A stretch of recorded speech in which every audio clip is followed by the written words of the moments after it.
Hi guys, back again with another video. Now in this video we're going to do the real life review of the Ringke's Invisible Defender full coverage screen protector for the Galaxy Z Fold 3. So this is not glass, this is a front and middle screen, actually the main screen, the foldable screen and the front screen screen protector, which is not glass but it's some rubbery material. So we'll be taking a look at that. We'll be seeing how to actually install this. So since it's a real life review, I've already done this. I've finished the installation. I've done everything and I've used it for a month. And after that, I'm making this video. So you know what to expect from this. So let's go ahead and see the installation process first, then talk more about it. Let's go.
Okay, so you've seen the installation process. So let's talk about what actually happened. So when I was doing the front portion, the front screen, at that time when I put the top part, the first sticker, that was fine, no issues.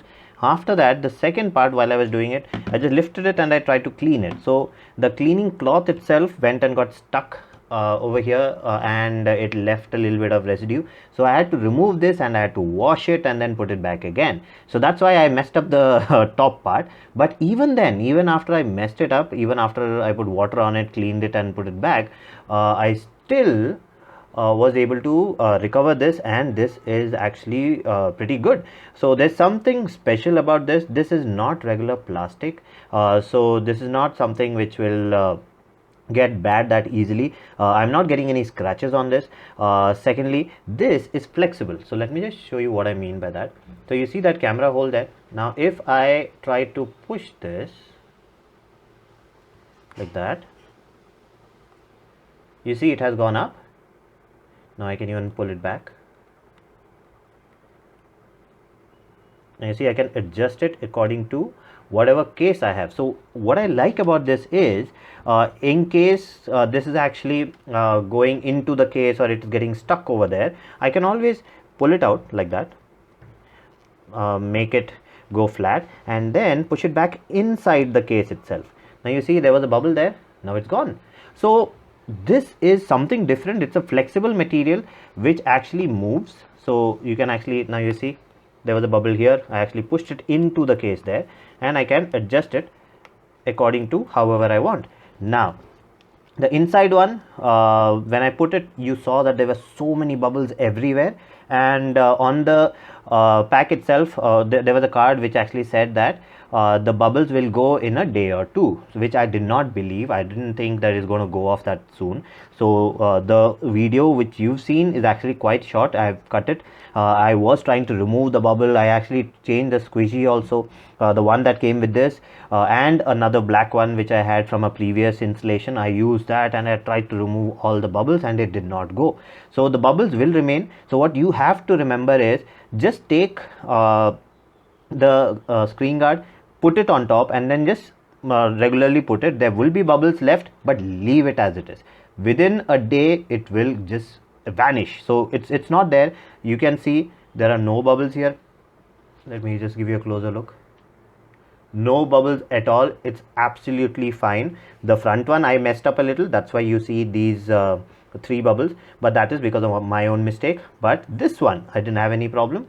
It worked fine and it does not scratch. It is a flexible membrane, so it actually flexes with the phone. So just remember, when I actually bought this, when I checked online, I checked the Amazon review, there were a lot of people complaining about this, that it is coming off and it's not case compatible and all those things. And that was my initial impression when I actually installed this. The bubbles, there were too many bubbles and I thought this is a waste of my money. But after a day, it was perfect and I actually like this. I would like this kind of material for my other phones also, so that they actually heal themselves automatically. If there are bubbles, it will automatically be removed. So very nice material. I would recommend this for the inner screen because of the material this is. It is very flexible and it will not damage your inner screen. So I was scared of putting any tempered glass or any kind of material, plastic material in the inner screen, because I don't want that bending mechanism to get any kind of problem. But this one will not do anything. Very good. I like the entire material, how it's made, and what I really like is that this is case compatible. So when I change my case, according to the case's corner, I actually move it around and then fit it properly, which I cannot do with any other screen guard or tempered glass that I have. So very nice option. In case you need any further assistance, you need to know more about this product, you can go ahead, contact me and I'll help you out with that. In case you want to see the same video in Hindi or Malayalam, I have 2 other channels. I'll be putting the link for that in the description and you can watch that too. So that's it for this video. If you like the video, please subscribe with the like button and do comment, and I'll see you again with another video. Bye bye.